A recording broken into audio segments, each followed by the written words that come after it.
coming in, please change your name if you can under the participant list to reflect what school you're from. And we would appreciate you putting your cameras on if you can. All right, folks, well, I'm going to get us started because we have limited time. Greetings, everybody, and welcome. My name is Jenny Pop, and I'm the Associate Dean of the Honors College at the University of Arkansas at Fayetteville. And I want to congratulate all of you. You're part of a really unique group. This is the first time, as far as I am aware, that students from 9 universities have gotten together to work on a statewide research class. That is pretty impressive. So you guys are groundbreakers, and your faculty have been meeting since late spring to get this started. Now, you know, in full disclosure, that doesn't mean we have all the kinks worked out yet. We're pretty close, but this is an experiment. So we're going to count on you to be working with us, to tell us what you like about it, what you think might be changed in the future. So you have a real active role to play in this. So let me just tell you really briefly how this all got started. We are part of an organization called Honors Arkansas, and Honors Arkansas is open to institutions of higher education, college level up, that have honors programs. And a number of our institutions around the state have joined. And a bunch of us went down to see the governor back in 2019. And our point of going down there was to meet with him and his education aides to let them know just how wonderful honors is, and not what we wanted from him, but what honors could give back to the state. And you know what? He thought that was awesome. So we came up with this idea that sadly, one thing that is really important across the whole state, or real issue, is food insecurity. And we knew that you students with your bright ideas and your high energy could help us work to address solutions in some way in the communities in which you live, meaning that the solution for University of Arkansas Fayetteville may be different than a solution in another area. But when we're all done, you'll be finished with the class in the fall, but in late spring, our expectation is we will go and present all of your results to the governor and to some of the state legislators and the community partners who worked with you on these projects. And we want you all to be part of that. So as that evolves, we'll keep you posted. So Tuesdays, every Tuesday at 5 o'clock, this is how we're going to meet, because we're meeting is what I call the statewide classes. And as Dr. Horton and I have been saying, we really want to see your cameras on. We're going to offer you this lovely background you see behind me, which is our Honors Arkansas. If you don't like it, if you have a different background, we'd love you to use it. Especially when we have our guest speakers coming in, it's good so that we are looking at some professional background and nothing that's going to be distracting to others looking for you. If there's a reason you can't talk or can't put on your camera, please do let your home instructor know, because participation is going to be a big part of everybody's grade. So we want to make sure that everybody knows who's participating and how. Now, what I'm going to do very briefly is just give you the names of the schools participating and their lead faculty instructor. And you'll have a chance to get to know people as we go on. And all those things about your syllabus and what's due when and how your home meetings are going to work. You're going to hear more about that when you're with your home group. Today, we're going to focus getting started on our lectures. But before we do that, I'm going to introduce everybody. Not all of them are here, but if you're here, faculty, if you could wave so that the students can see you, that'd be great. And I'm doing these mainly in alphabetical order. First one, Arkansas State Mountain Home Campus, is Dr. Becky Baird, and she's the director of the honors program there. She's down there at the bottom with the beautiful butterfly on her picture. John Brown University is Dr. Tricia Posey, and she's the director of honors scholars program there. There she is waving up to the screen. From National Parks Community College, Dr. Christopher Thrasher, director of the honors program with all those books, typical historian there. University of Arkansas Fayetteville, there's 2 of us, Jenny Pop and Dr. Louise Hancock, who is our director of career innovation. Not with us tonight, but participating is from University of Arkansas Fort Smith is Dr. Dennis Seiler, who's director of the Honor Study program there. With us tonight is University of Arkansas Little Rock, Dr. Simon Hawkins, director of the honors program there. Not with us tonight, University of Arkansas Pine Bluff is Miss Annette Williams-Fields, who's the director of the honors program. They'll be with us next week. And from Williams Baptist, we have a couple of people here too, Dr. Chris Palachik, who's the director of the honors program, and Dr. Melissa Hobbs, who's an associate professor of biology. Now, I skipped over UCA, and I didn't do that, students, just to leave your faculty member out, but Dr. Leah Horton is the Associate Dean of the Honors College down there, and she is going to get us started to dive into our project. She's our first lecturer here today, and so Leah, I'd like to turn it over to you to continue our programming. All right, thank you, Jenny. I appreciate it, and I appreciate everybody being here tonight.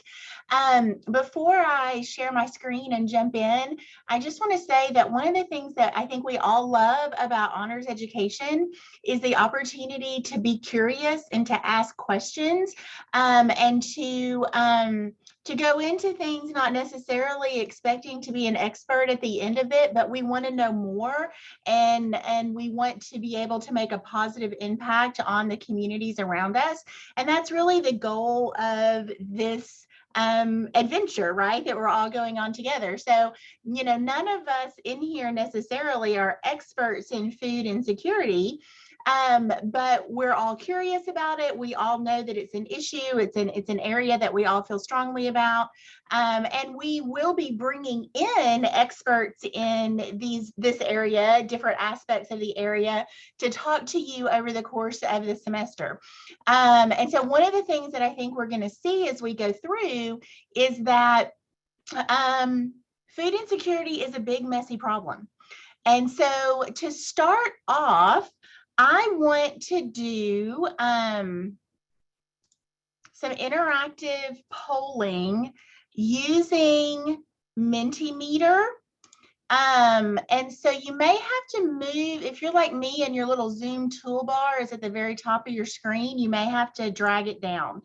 So if you can use your phone or your computer and go to menti.com and then type in the code 31004815.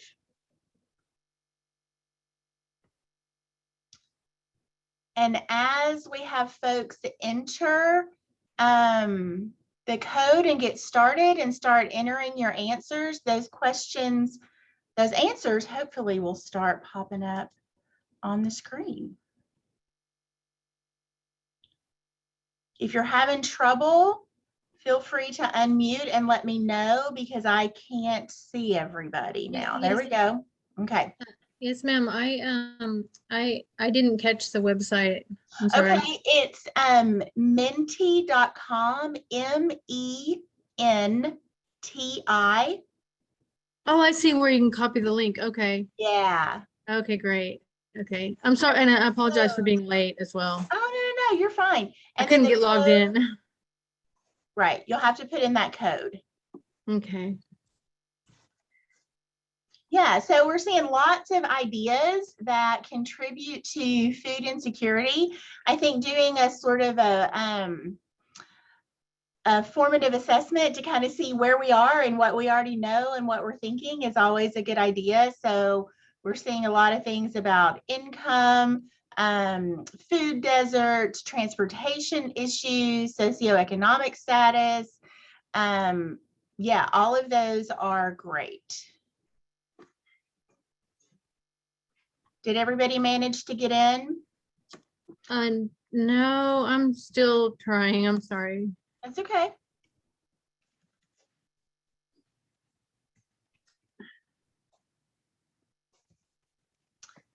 So instructors and students as well, once we get through this, I'll be able to download the PDF of all of these responses and place it in our shared Google Drive for tonight's class.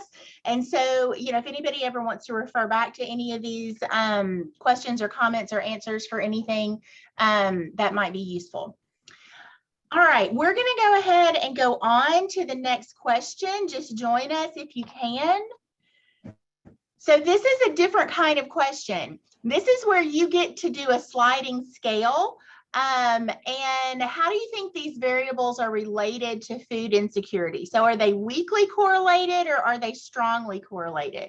And you should be able to click on the scale at the edge of each item and drag it to indicate the relationship that you would assume is there. All right, so I'm seeing almost all 4s and 5s so far.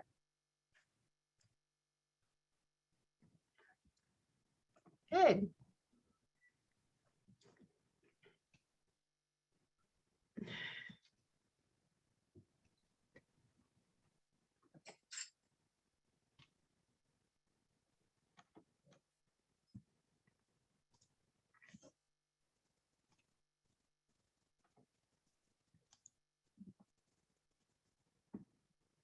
All right, it looks like we've almost stopped bouncing around, still bouncing around a little bit.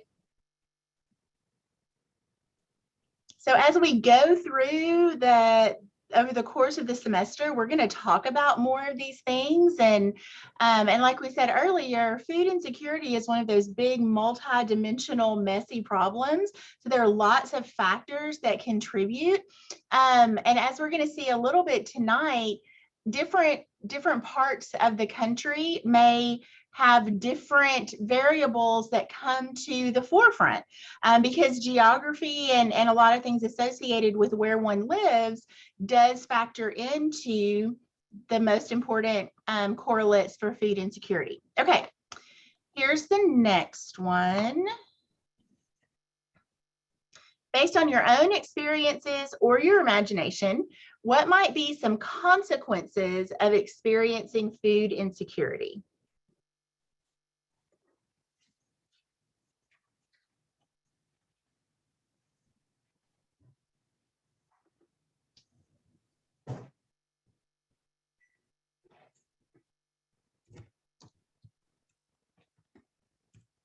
Okay, seeing lots of things about focus and class, absolutely. Poor health outcomes, chronic health issues, yep.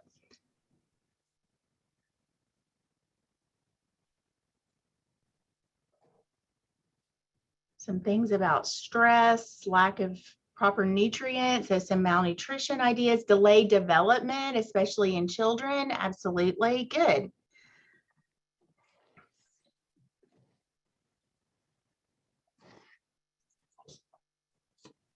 Okay, hunger, yes. Sometimes we're going to see that tonight, that hunger doesn't always have to correlate with food insecurity, but often it does. Stress, anxiety, job stability. Okay, lots of good ideas here.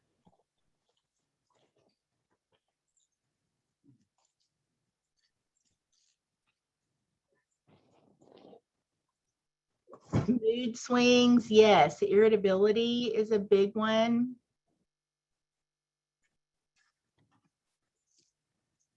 Food hoarding, yep. That can also lead to disordered eating. Oh, they're smart. I'm not surprised. Have a group of honor students together. I'm not surprised we're getting some really great answers.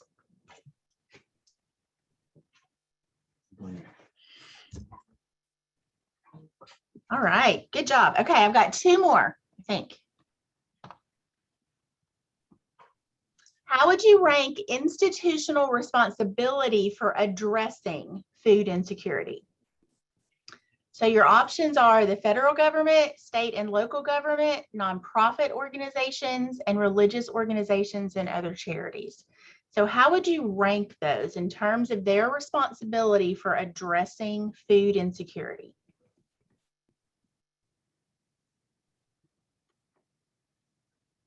I'm really curious to see how this one turns out.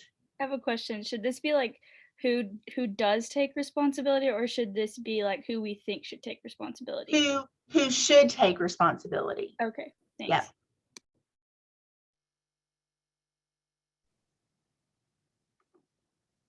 Thanks, Eliza, for that clarification.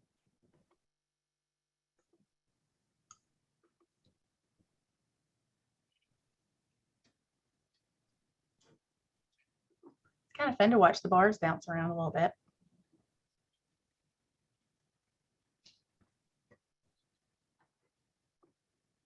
All right, so our state and local governments are leading the list in terms of responsibility of who we think should be responsible for addressing food insecurity. Okay. All right. How would you rate your own knowledge of the following items? So from not very knowledgeable on the left to very knowledgeable on the right.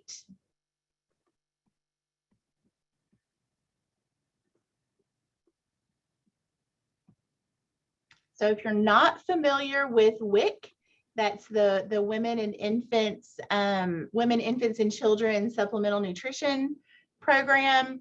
SNAP is the Supplemental Nutritional Assistance Program.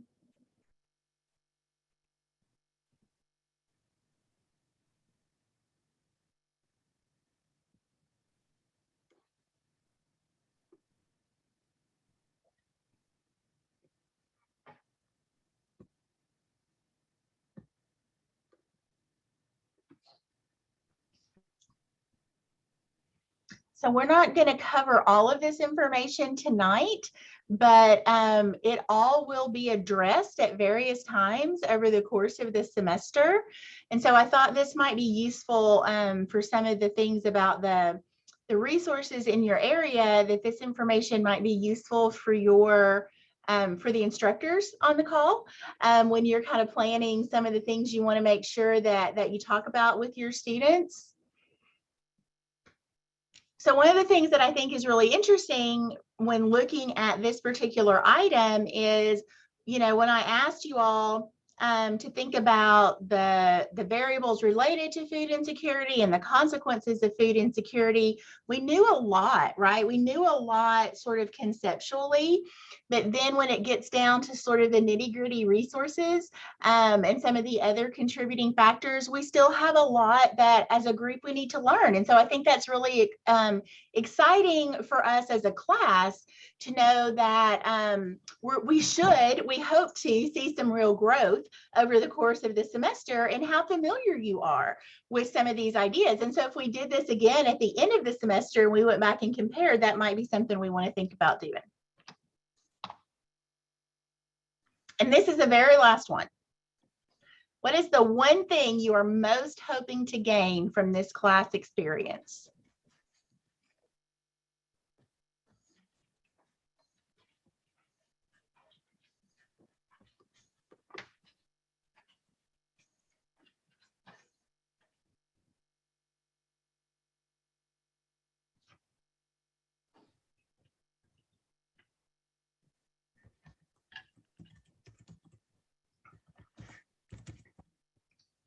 Seeing lots of things about community, which is pretty common in honors, right? We tend to have a community focus and a desire to make positive change in our communities. Want to get some research experience that is practical and improves the community.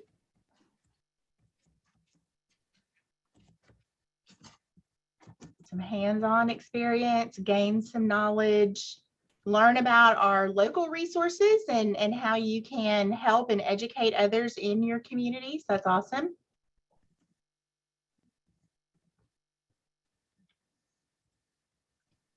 So we're seeing some themes emerge for sure in what you're hoping to gain from the class. That's great.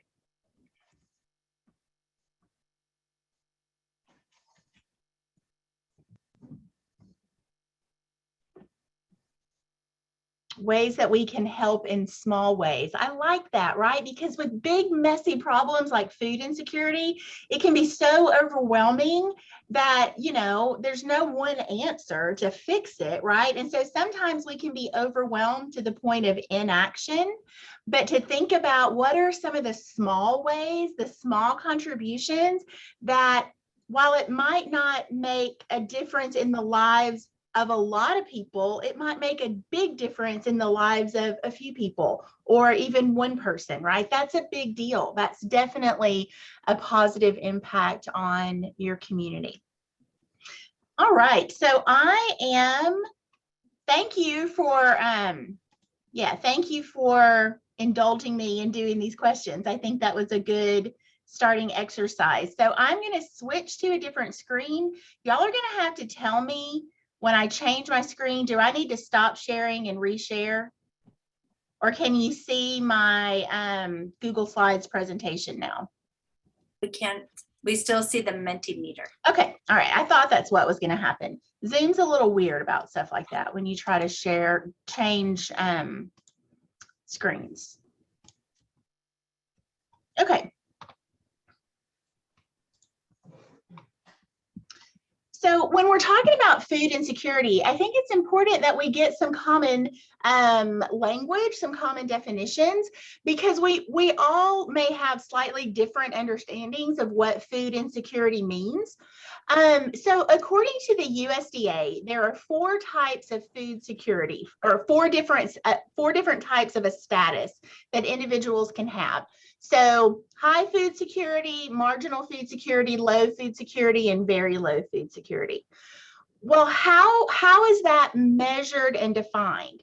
So the USDA has different food security survey modules, abbreviated FSSM.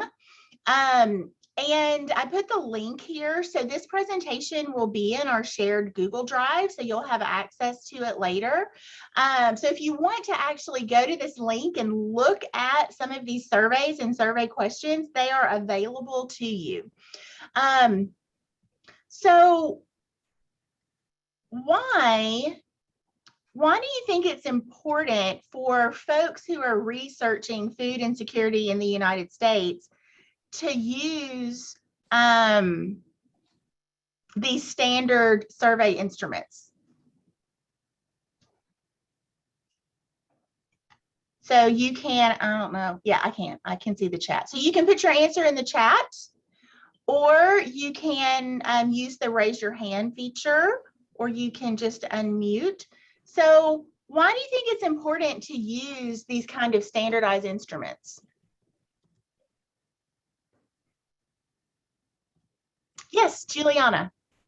I think it's important to use standardized instruments because like food insecurity is a very broad issue. There are a lot of different organizations working on it, and to be able to like data share and work with one another is a great way to solve the issue, more holistically, faster. So that nonprofits and organizations can collaborate essentially. Yeah, that collaboration is key, right? In research, being able to collaborate and also compare. If we want to compare data from different studies, it's really helpful if they're using the same kinds of instruments, the same instrument to do that measurement. Otherwise, we can't really compare. We're trying to compare apples and oranges or giraffes and puppy dogs, whatever. So food insecurity, based on food insecurity, based on the results from these different surveys, can be defined as the limited or uncertain availability of nutritionally adequate and safe foods, or limited or uncertain ability to acquire acceptable foods in socially acceptable ways. There's a lot to unpack in that definition. So if you go and you look at these food security survey modules, it's not a one item, you answer one question and your household is defined as food insecure.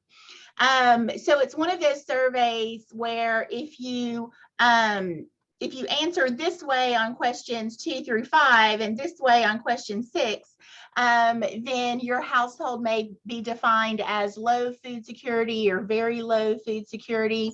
So it's not an all or nothing either or. It's very much a combination of situations and answers.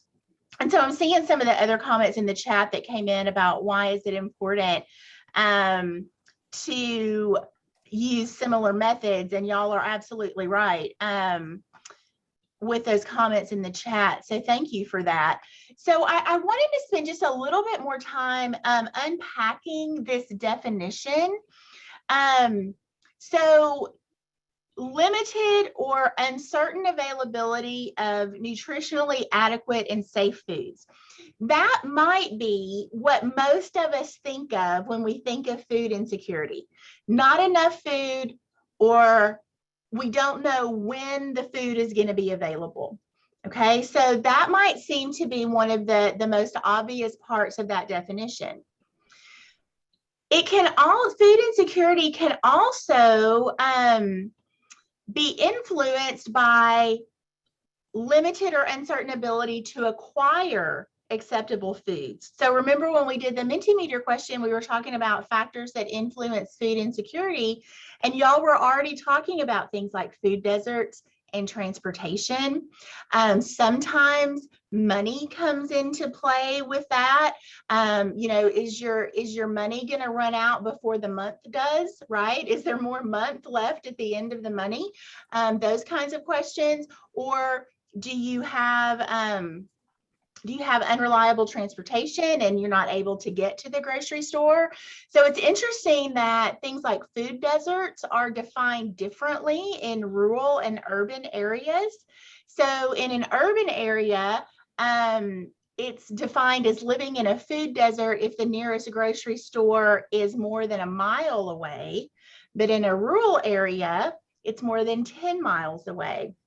Well, if you're in a rural area and you don't have access to reliable transportation, that 10 miles is a really long way, right? So I think it's interesting when you think about those differences in rural and urban definitions. And then the ability to acquire acceptable foods in socially acceptable ways. So thoughts on what that means with respect to acquiring acceptable foods in socially acceptable ways. What do you think that means? Like getting food through having a job and going to the store as opposed to stealing or doing not moral things to get that. Okay. Yeah, Cam. So, you know, you have a job, you work for your money, you're able to go to the store and provide for your family versus, you know, and there's a lot of pride in things and morality built into that, as opposed to maybe being desperate enough that you're going to steal food. Okay, so a more socially unacceptable way. In the chat, Caroline says, food banks are often stigmatized and shamed, or utilizing food banks, right? There's oftentimes shame and stigma associated with the need, right? Feeling like you need to use a food bank. Okay, good. So some of those social barriers. Food stamps are also stigmatized. Yeah, so food stamps or SNAP benefits now, using the EBT cards can also be stigmatized. My class talked on Thursday about, you know, some of the limits that are often placed on folks with SNAP benefits with what they can and cannot buy, and sort of moralizing food choices. Dumpster diving can be common. And yes, Kivani, that's absolutely right. There's that awkward class position where you have a decent house or car, but sometimes it's hard reaching the end of the month if there are multiple mouths to feed. Absolutely. And even if a family can afford some food like ramen or other cheap filling foods, those are not nutritionally adequate. So yes, so some of the things about acquire acceptable foods, right? I think most of us have recognized in our own experiences that some of the foods that are less nutritionally balanced, nutritionally adequate are often cheaper to acquire. Yes, yes, Abby, you and I were on the same wavelength there. More times than not, the healthy foods are more expensive, so families go for the cheaper options that are not as good for them, or at least not as nutritionally, or not as nutritious. Absolutely. Yeah. And we're going to see as we go through the semester that sometimes these criticisms also come up of the options available in food pantries, that the choices in food pantries are oftentimes not the high quality nutritious food. And so what are the issues there that are associated with that? Why is that sometimes the case? So there are some other comments in the chat. SNAP doesn't give families a lot of choices to eat healthier. The healthier are more expensive, so most on SNAP live off items that are not healthy. Yeah, you're absolutely right. And there are certain brands that can only be bought with SNAP benefits or WIC benefits. Yes, a person's location can influence the acceptability of looking for food. Yeah. All right, excellent. So this definition, while it gives us some guidance, it is still a very complex definition, which makes sense when we're dealing with a very complex topic. Okay, so I wanted to kind of pique your interest, maybe shock and awe a little bit, but you all may already be aware of some of these things about food insecurity in Arkansas in particular. So this image comes from, I'm going to forget, the Arkansas Alliance for Advocating for Children and Families, something like that. I forget what the exact acronym is, but 1 in 6 Arkansans struggle with hunger. 1 in 4 of Arkansas's children struggle with hunger. And then we look at SNAP participants by congressional district.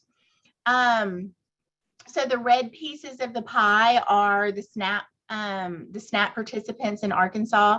And this particular document was a voter's guide that was put out by this organization prior to the 2020 elections, encouraging folks to talk to the political candidates and ask them some questions about their policy perspectives, their initiatives related to food insecurity and other issues that affected families and children in Arkansas. One of the things that's interesting here is that of the Arkansans who are eligible to participate in SNAP, only 72% do. So 72% is pretty high, but there's still 28% of folks who are eligible that aren't participating.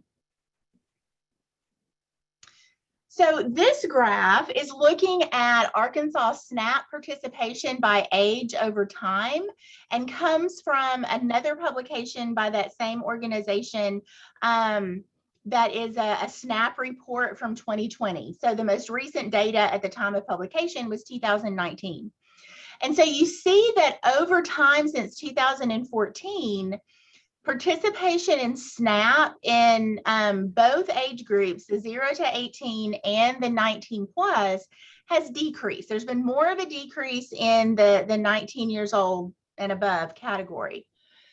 So I'm curious what you all think might be some of the contributing factors to the decrease in SNAP participation in Arkansas from 2014 to 2019.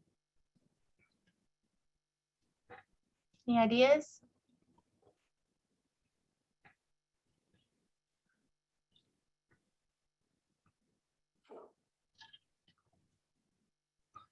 We got nothing?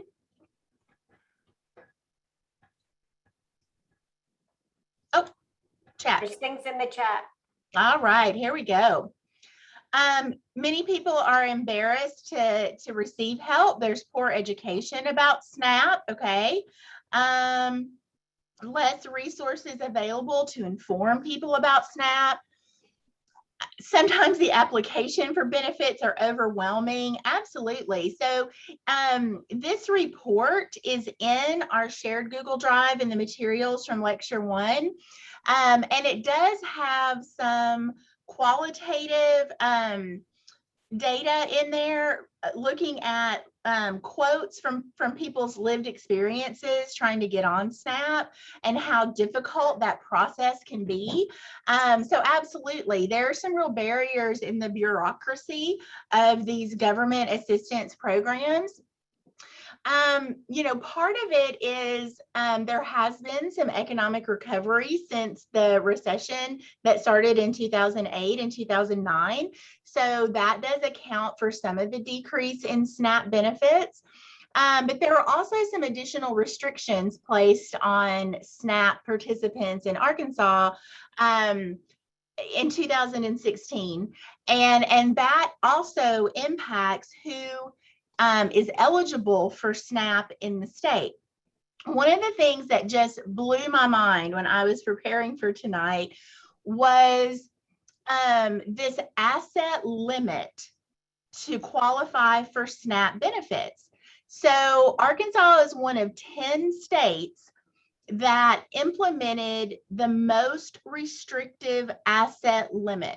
So what that means is if a family has more than $2,250 in available assets, whether that's in a savings account, property that could be sold, not including the house that they're living in, stocks or bonds, anything that could be liquidated, not including like the vehicle that's required for transportation to and from work.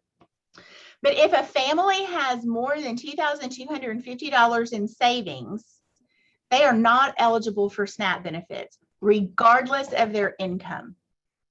Okay, I was really, really surprised by that. When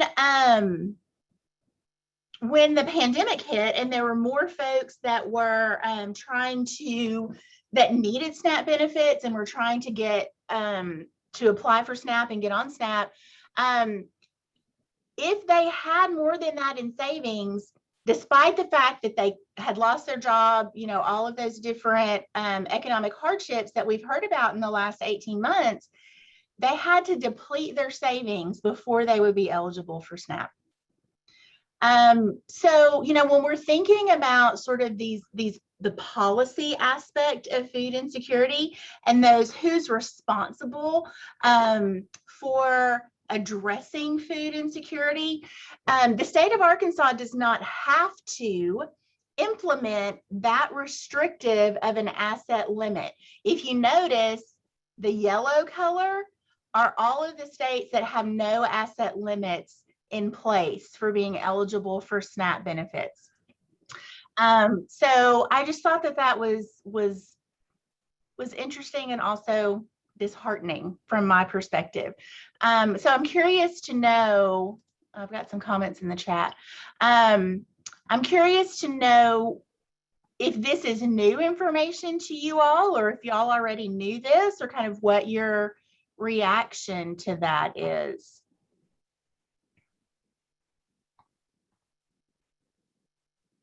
The idea of the asset limits.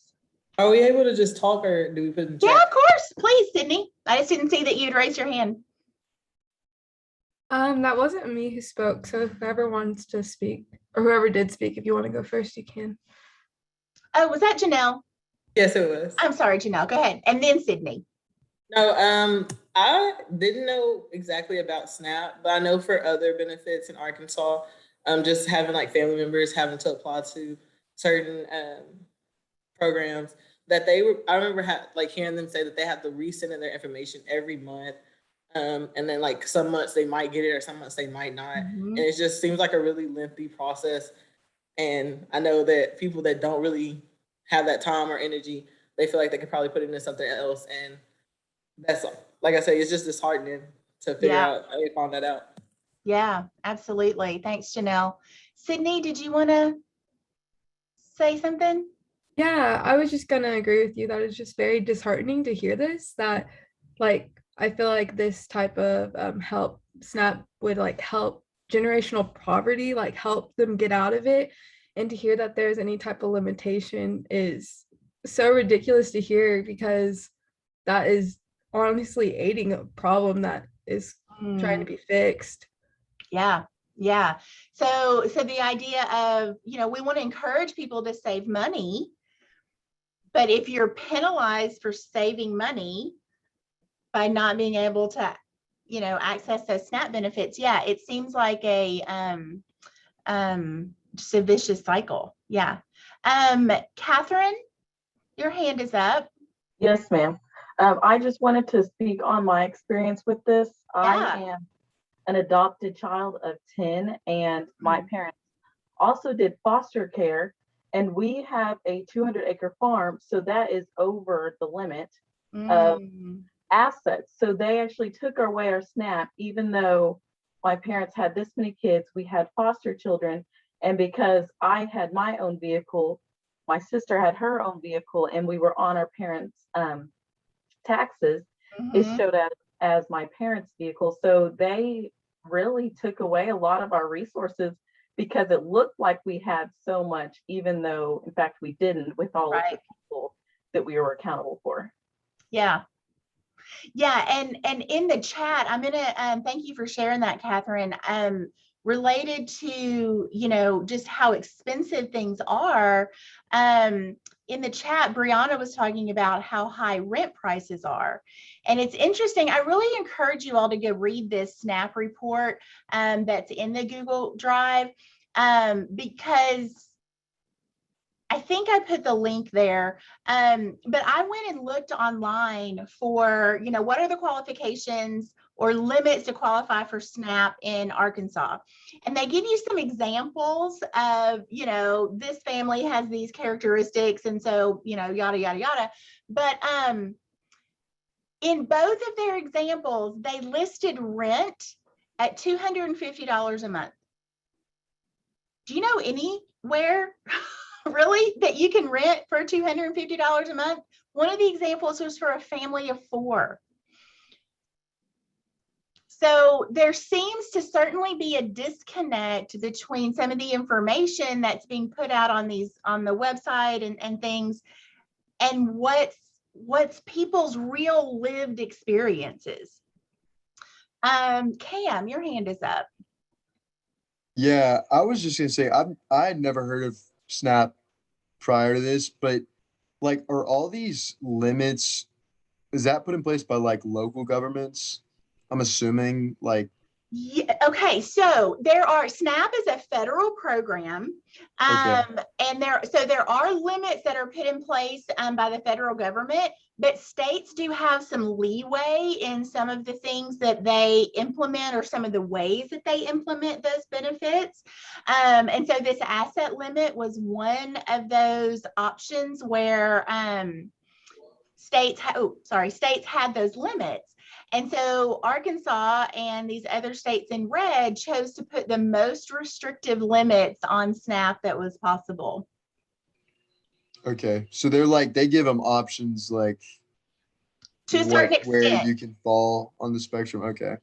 Yes, and there are, I'm still learning about SNAP because it's real. I mean, all of these government assistance programs are really complicated, and we're going to hear a lot more about SNAP when we have a visitor come in who has expertise in these areas. So y'all are going to be primed and ready to ask some good questions, I think. But there are some, I forget exactly what they called it, but basically it was expanding the eligibility categories for SNAP. There was some flexibility that the federal government was offering this flexibility, but states could opt out. Arkansas opted out of expanding the categories to allow more people to qualify for SNAP. Mm-hmm. Yeah. Okay. Thanks. Sure. Justin? Yeah, so, and maybe you just explained this and I didn't get it, but what benefit does the state government have in restricting like eligibility if it's a federal program? That's a Like what- great question. Yeah. I mean, I honestly, I don't really have the best answer to that. I do know that, that federal funds often require matching state funds. And so, there are some expenses that the state has to put in terms of managing the program, verifying benefits, all of those kinds of things. And so, but in terms of the root of your question, I really don't know. And so if there's anybody else who has a better answer to Justin's question, please jump in.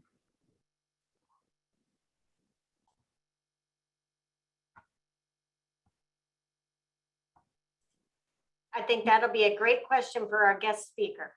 I think so too. Yeah, I think Kathy's going to have some great questions to answer. So there are a lot of comments in the chat, and I really appreciate all of y'all sharing your stories. I'm not going to take the time to read all of them, but I encourage you all to kind of look through them. So I was doing some additional, looking for sort of some current literature on food insecurity and just different correlates to food insecurity. So I found this paper that was published in 2018, and the title of it is Overlapping Geographic Clusters of Food Security and Health. Where do social determinants and health outcomes converge in the US? So I want to kind of dissect this with you for just a minute. So for every one of these plots, food insecurity is on the y-axis. And so what these researchers did is they got information for every county in every state in the United States based on percentage of food insecurity in those counties, and then other health outcomes. And so they ranked those counties, and they broke the counties into deciles, right? Every 10%.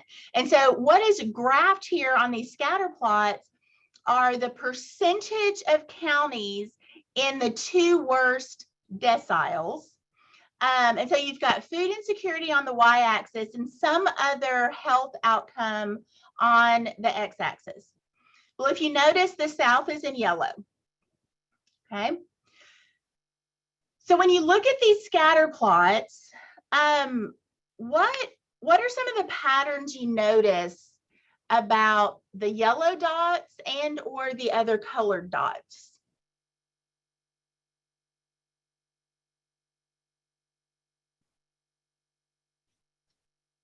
So in general, the higher we are on the y-axis, the more food insecurity there is.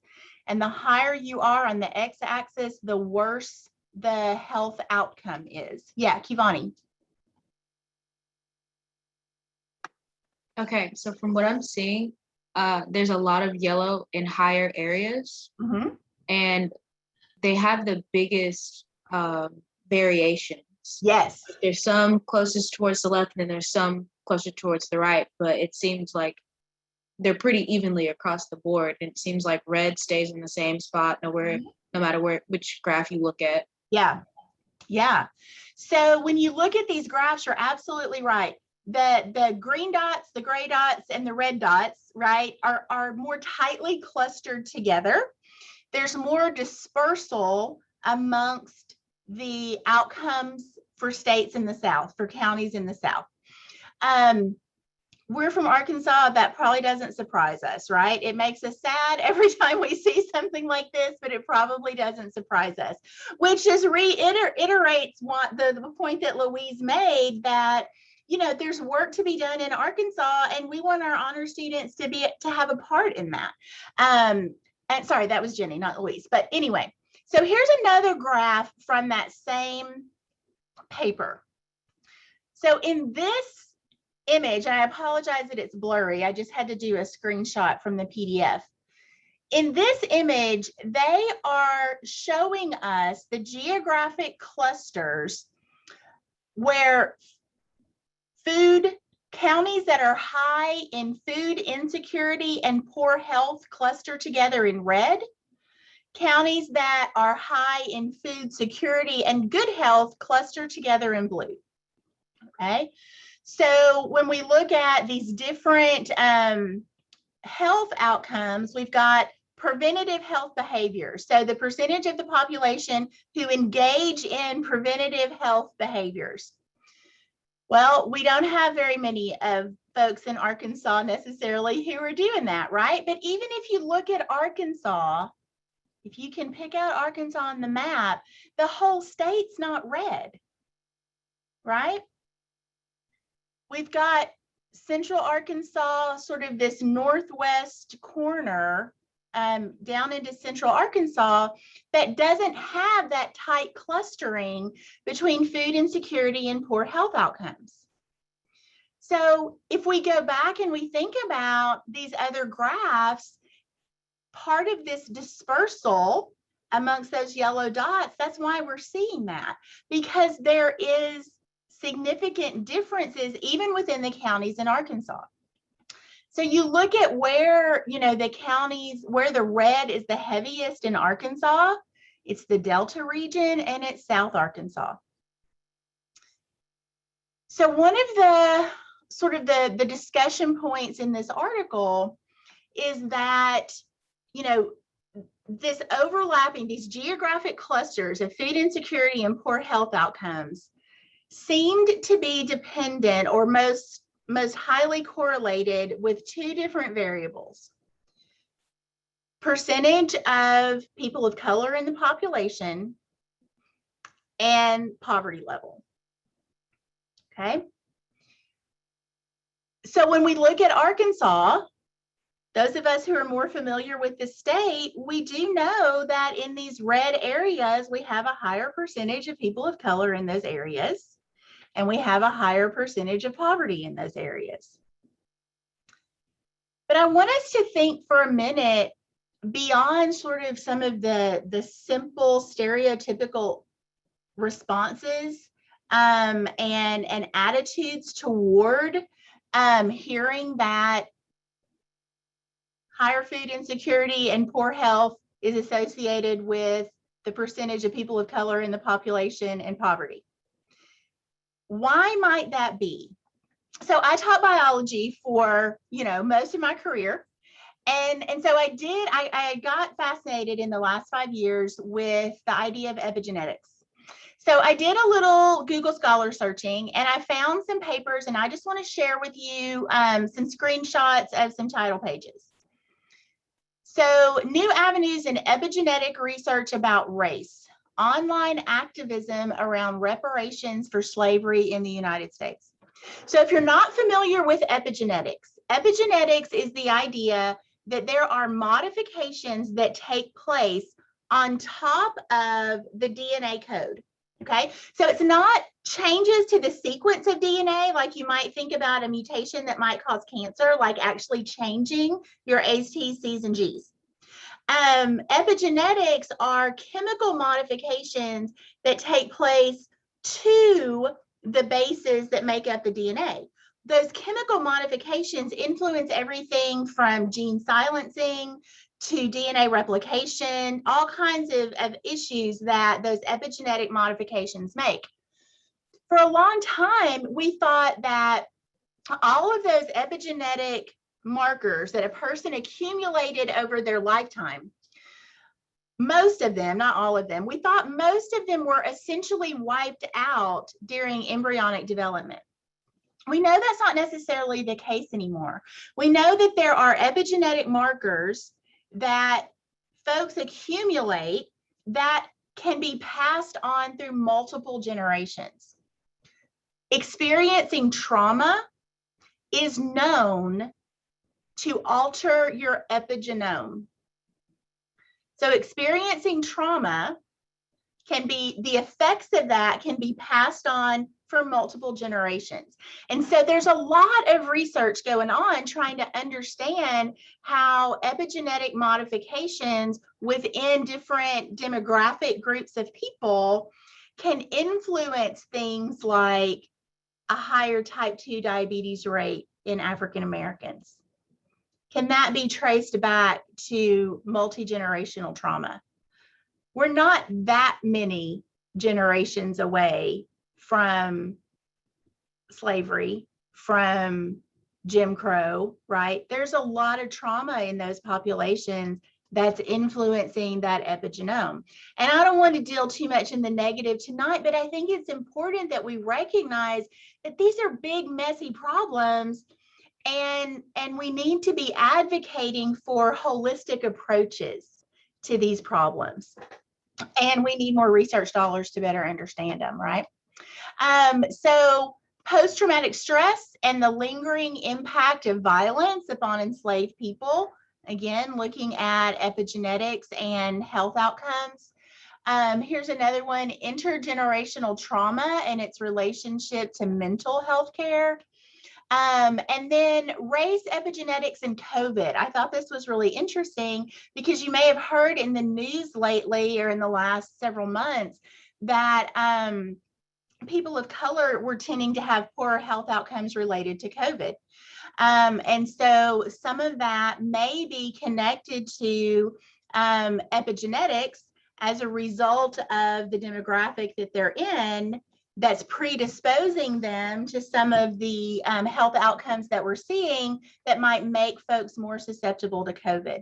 So if you're not a science nerd, I hope that didn't bore you too much, but I just thought it was a good idea to just kind of give us a little more background here. Okay, PTSD in vets, absolutely, absolutely, yep. So trauma, regardless, can influence epigenetics, which can lead to health outcomes. There's a great TED Talk on I think they're called ACEs, in children, adverse childhood experiences, and the trauma and how that impacts the epigenetics that impacts health in kids later on. Janelle, did you take your hand down on purpose? Yes, ma'am. Okay, all right. So I want to stop sharing for just a minute so I can reshare a different screen, because I want to show you some of the websites that the folks with the geographic clusters were using. Can you, oh wait, I did the wrong thing. Hang on. There we go. Okay. So this website is from Feeding America, and it's called Map the Meal Gap. So right now we're seeing the whole United States, and these different color greens are the food insecurity rates. So on average in the United States, there's 10.9% food insecurity, okay? If we zoom into Arkansas, oops.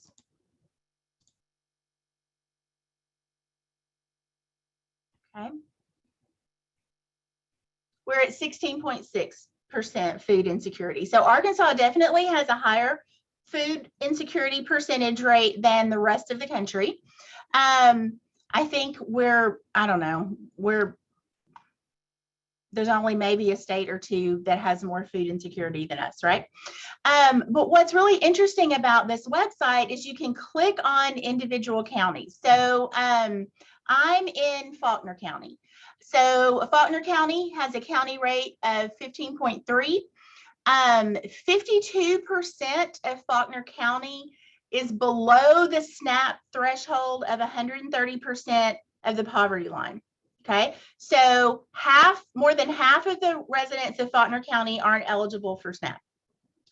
10% are between that 130% and 180% poverty rate. Poverty line. And then 37% of the Faulkner County population is more than 185% below the poverty line. Sorry, 185% above the poverty line, right? So they make less money than that. So if you're interested in sort of where your county lies, you can go to this website and just kind of play around with it. I know that was one of the questions that came up in my class last Thursday, is just wanting to kind of dive into this county data more. Were y'all able to see this the whole time? I just got a pop-up that said you can now see it, but you could see it the whole time, right? We can Okay. see it. Okay, just making sure. And so with this website, you can also go around and get additional information, look at different states, all of that. So the website is in the presentation. It's linked in the presentation. And then it'll also be in the Google Drive. So that was specifically about food insecurity. They also got county health data from the Ronald Wood Johnson Foundation. And so when we look at these maps, we're looking at overall rankings in health outcomes and health factors. And so you can drill down on the county level here. You can also go to this tab up here for the measurements. And then you can click on more things like, okay, let's look at quality of life indicators and maybe low birth rate. So now we can see where the worst counties in Arkansas are for low birth rate and where the best counties are. We can also, best is relative, right? We can also look at things like other health factors. So there are multiple menus here, right, that you can go and play around with. So I thought those would be good resources for everybody to know about.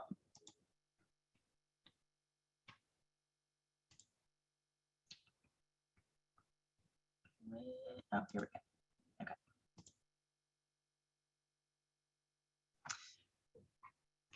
So as those of us who were trying to plan the class, we were meeting and we were talking about things.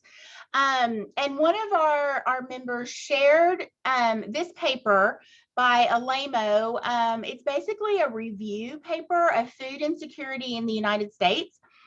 And the author developed this conceptual framework for food insecurity. And I know this is a really busy figure, so I want to try to walk you through a little bit of it.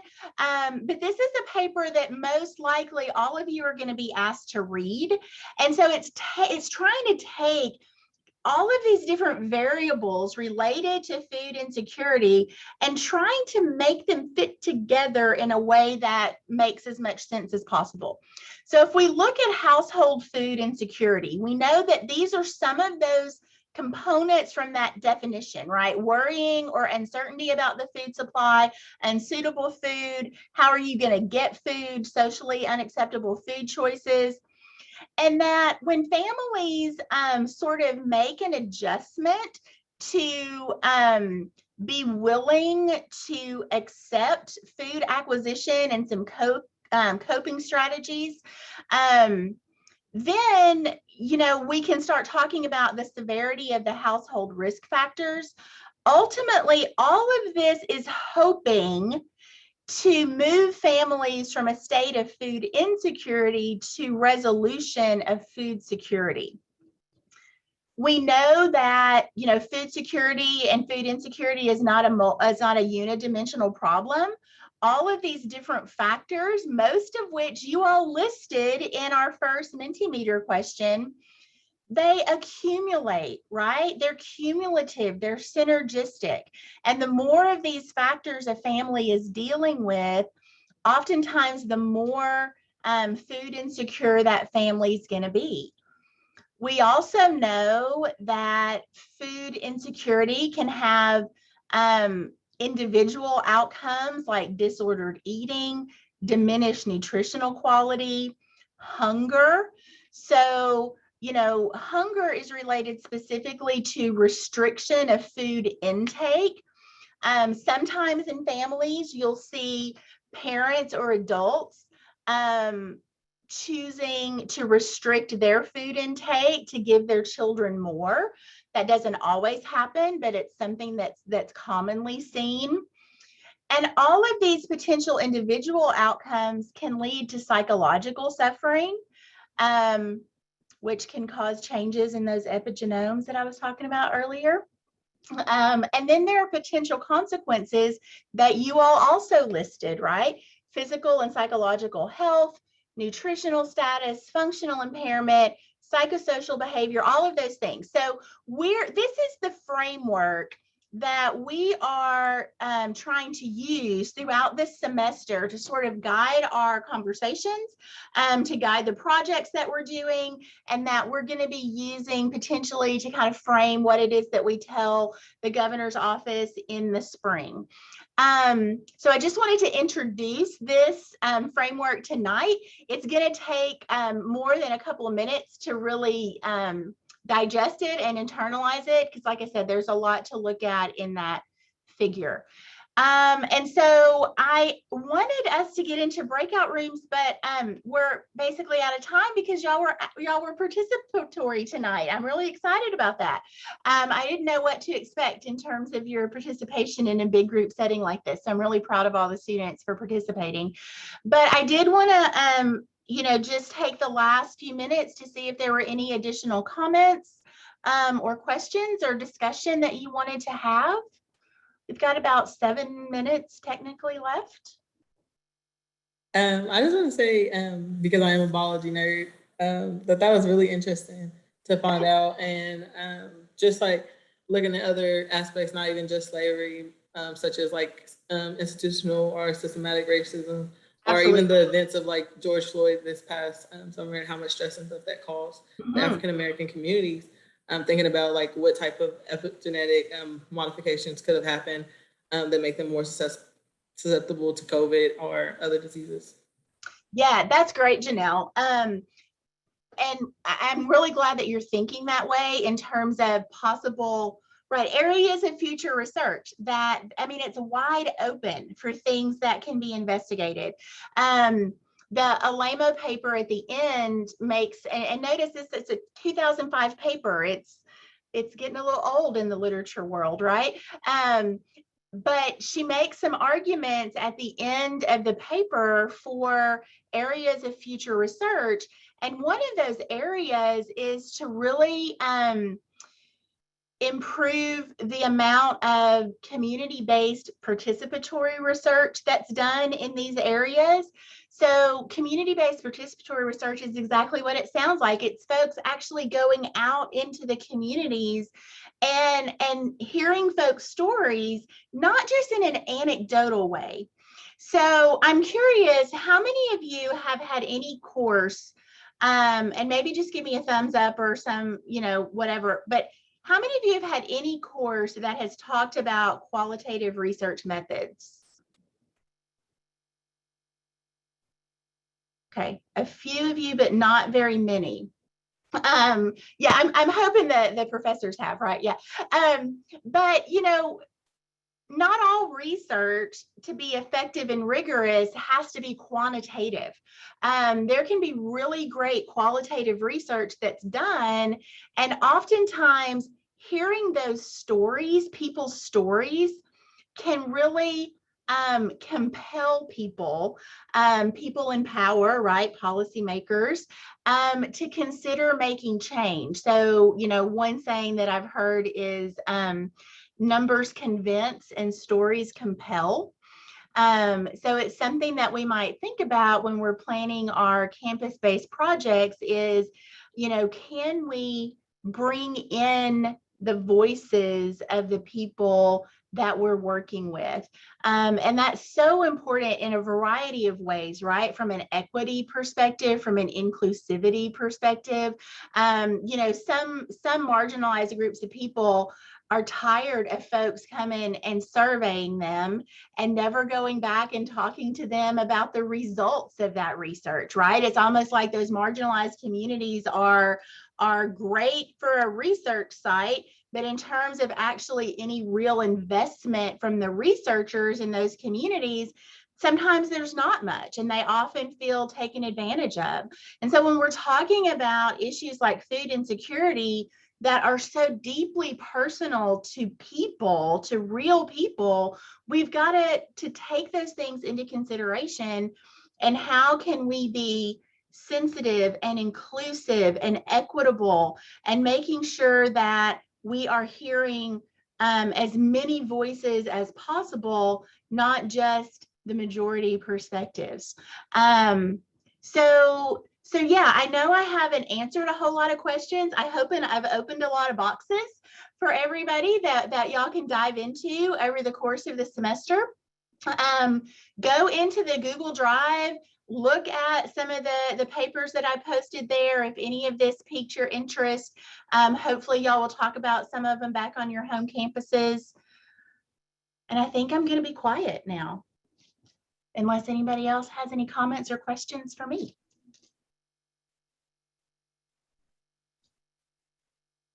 Okay, thank you very much, Dr. Horton. Really appreciate you getting us started thinking about this. That article she mentioned that's been the Framework Foundation really is important for all of you to take a look at. And you'll see that our next speaker next week is Dr. Simon Hawkins, who's going to be telling us about something else that was in that framework. We'll be looking at the historical and structural impediments that influence food insecurity. So please do meet with your faculty, take a look in the Google Drive, make sure you can get in and access things there. It's going to be very important later on in the semester when you're sharing project things. Thanks so much, everybody, for your attention and your participation today. And we look forward to seeing you same bat time, same bat station next Tuesday. Have a great night, everybody. Can I say one word right quick? Yes, you may. I've put a bunch of stuff in the Google folder. There is no anticipation that everyone is going to look at all the files in the Google folder. There's a bunch of resources for getting at. Some of them are deeply academic. Some of them are more fun.